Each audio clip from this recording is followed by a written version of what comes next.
Hello, my beautiful viewers. How are you all? I hope you all are fine and doing well. I am Sayeda Fatma Rizvi, your favorite physistic and your favorite YouTuber. So, after a long time, I'm bringing the video. Sorry for late video. It's just because of my busy schedule. So, I hope you people are enjoying my videos and sharing these videos to all the physics lovers. I want you people support and I want you people to subscribe, like, share my videos more and more. I will bring inshallah the informative videos for you people. So stay in touch and like, share and support to my channel. Today we are going to start with another interesting topic which is about the torque, moment arm and axis of rotation. This is a very interesting and informative video related to the field of physics. So stay in touch, stay tuned, and watch my video till the end. This video is going to be the very interesting one. So let's start.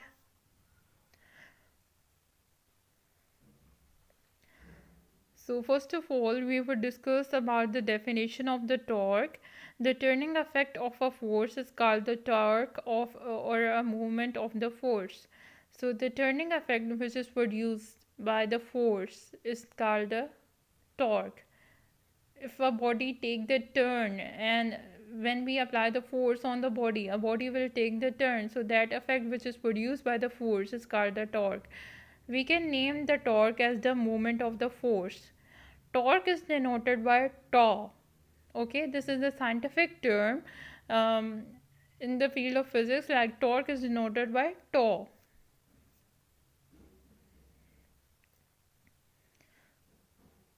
Let's come towards the examples of the torque. Let us consider our daily life usage appliances like a room door.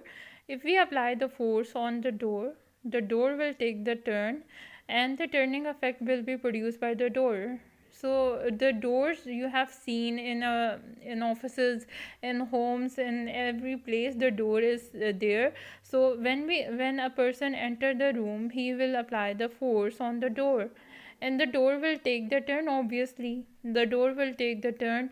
The turning effect will be produced by the door, which is known as the torque. So this is the example of the torque, the important example of the torque, and a very highlighted example of the torque which is about the door. Okay.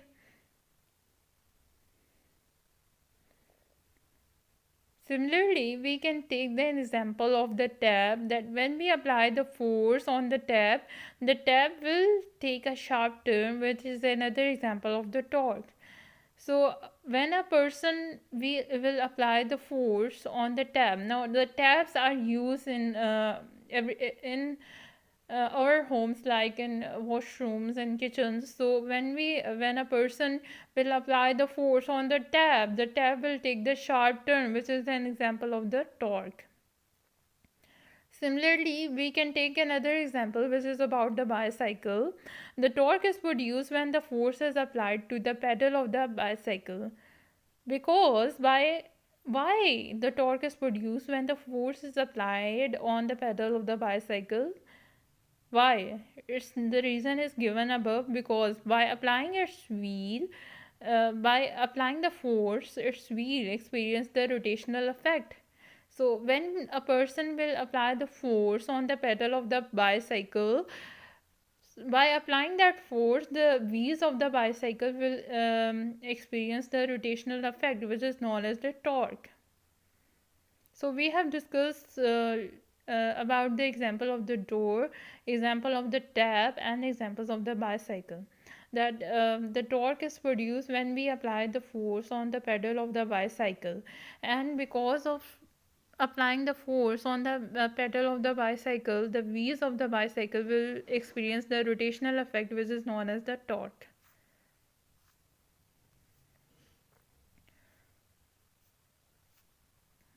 So here we have taken the two examples which is about the door and the bicycle. For example, a person enter the room, he will apply the force on the torque as a sorry, when the person will enter the room, he will apply the force on the door.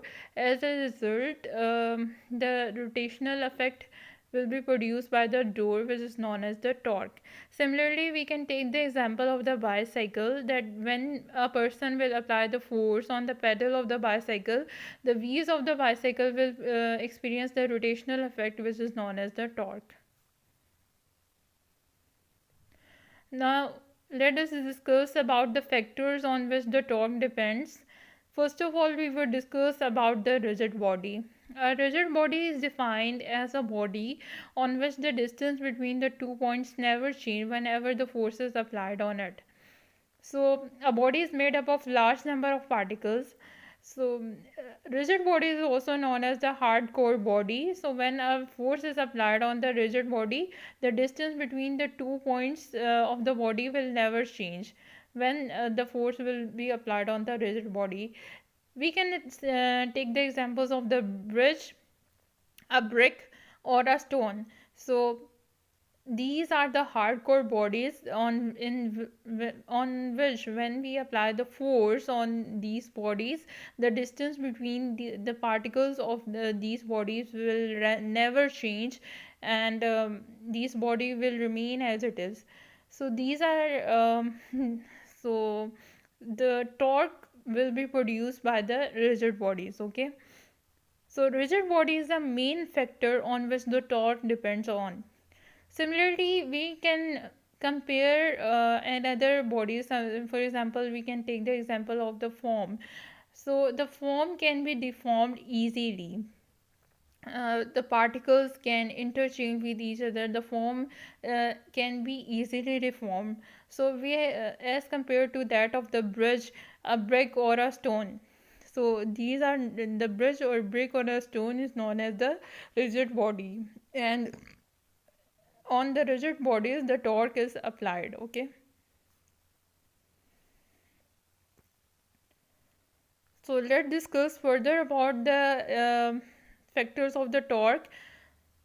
Let's talk about the axis of rotation. A point or a line along which a rigid body rotates or moves is known as the axis of rotation.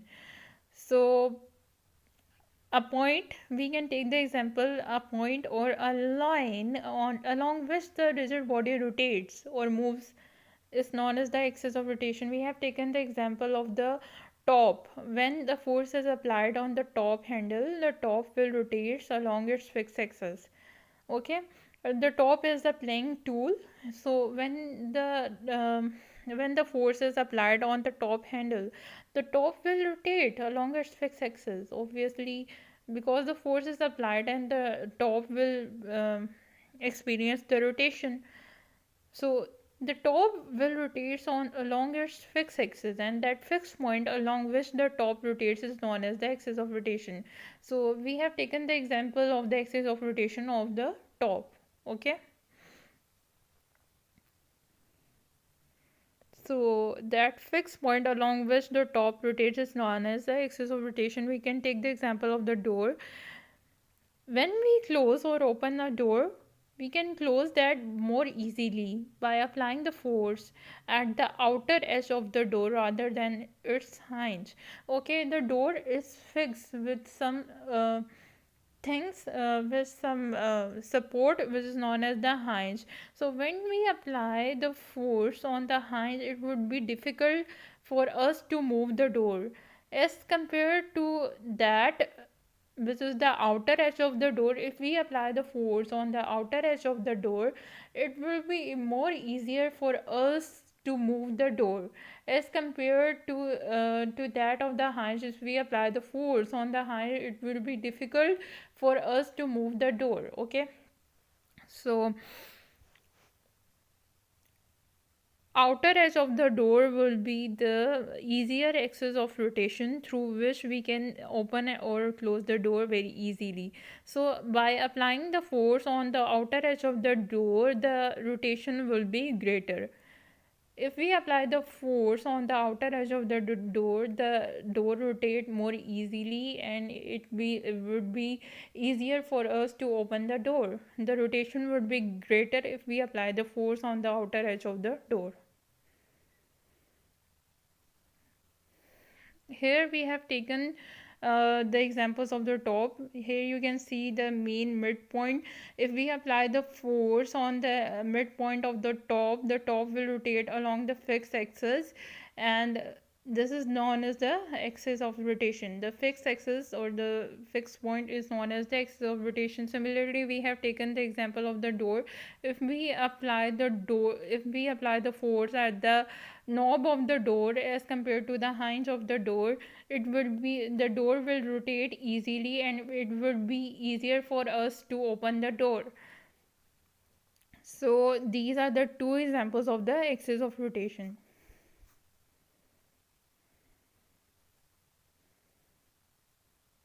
Line of action of the force. A line or a point through which we apply the force on the body is called the line of action of the force. So that point through which we apply the force on the body is called the line of action of the force. Now let's discuss about the moment arm. The perpendicular distance between the line of action of force and axis of rotation is called the moment arm.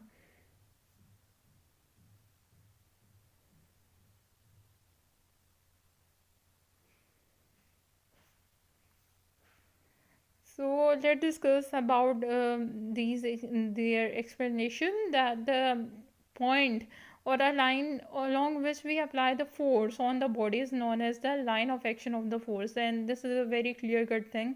No need for explaining it further. So perpendicular distance between axis of rotation and the line of action of the force is known as the moment arm. So these two definitions are clear to you. I hope that these two definitions are much clearer to you, because it does not contain more explanation. So I think these definitions are clear to you people. Let us consider the example of the spanner. So we have taken the example of the spanner. The perpendicular distance between the line of action of the force and axis of rotation is called the moment arm of the spanner. So for explaining the moment arm, we have taken the example of the spanner, that the perpendicular distance between the line of action of force and axis of rotation is called the moment arm of the spanner. If the moment arm of the spanner is greater, the working efficiency of the spanner will be greater, and the nut gets easily tied up. So if the moment arm is greater, the working efficiency of any body, we can take any body. So here we have taken the example of the spanner. If the moment arm of any body is greater, the working efficiency of any body will be greater. So we have taken the example of the spanner. If the moment of the arm of the spanner is greater, the working efficiency of the spanner will be greater, and the nuts get tied up easily.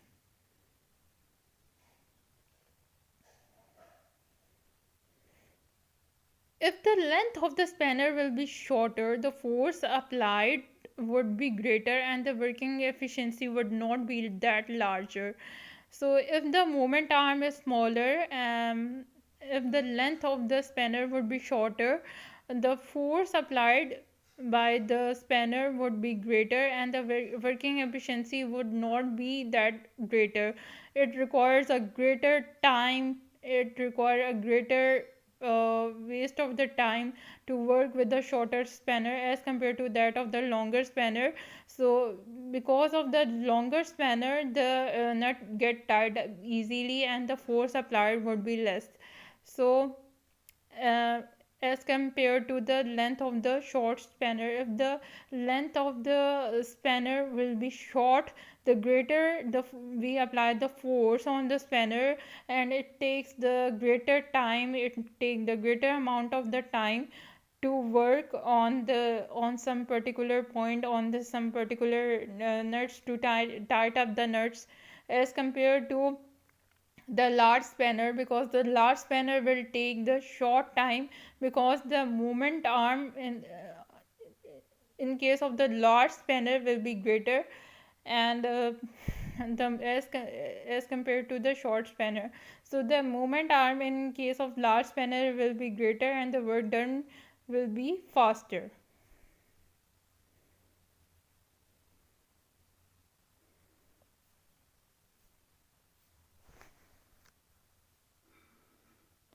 So here you can see that the movement arm in case of short spanner will be smaller, and the force applied by the shorter spanner will be greater, so it requires a greater amount of time to tighten up some nuts with the help of these spanner. So from this example, we come to the conclusion that the torque depend upon the movement arm and the force. The torque is the product of movement arm and the force. The greater will be the force, the greater will be the torque. The greater will be the movement arm, the greater will be the torque. But movement arm and the force are inversely related to each other. The greater will be the movement arm, the smaller will be the force. The greater will be the force, the smaller will be the movement arm. So torque is the product of movement arm and the force. So here we can take the example, for example, if we apply the 9 Newton force on the spanner with the movement arm of 3 meters, so the answer we get is the torque is equal to 27 Newton meter. If we apply the force of 9 Newton on the spanner with the moment arm 3 meters, so the product of them we get is um, 27 Newton meter. So the torque is equal to 27 Newton meter. Torque is a vector quantity and its direction is determined by the right hand rule. Let's discuss about the unit of torque. Unit of torque is Newton meter. So if we want that we get the 1 Newton meter torque, so we should apply the force of 1 Newton on the spanner with the movement arm of 1 meter, so we get the torque as 1 Newton meter. So Newton meter is the unit of the torque, and the torque is the vector quantity. So these are the all factors on which the torque depends upon. The torque depend upon the rigid body, the torque depend upon the axis of rotation, the torque depend upon the line of action of the force, and the torque depend upon the moment arm. So these are the factors that we have discussed, and we have discussed the daily life examples of the torque, of the tap, the bicycle, and the door. The main example, which is the door. This is the highlighted example, and this is the daily usage example of the torque. So I hope you people enjoy the video. In the next video I will bring more informative videos related to the physics. So till then, stay tuned, and thank you so much, and please share, like, and subscribe to my channel. I hope you people share and subscribe to my channel. Thank you so much, and stay blessed. Allah Hafiz.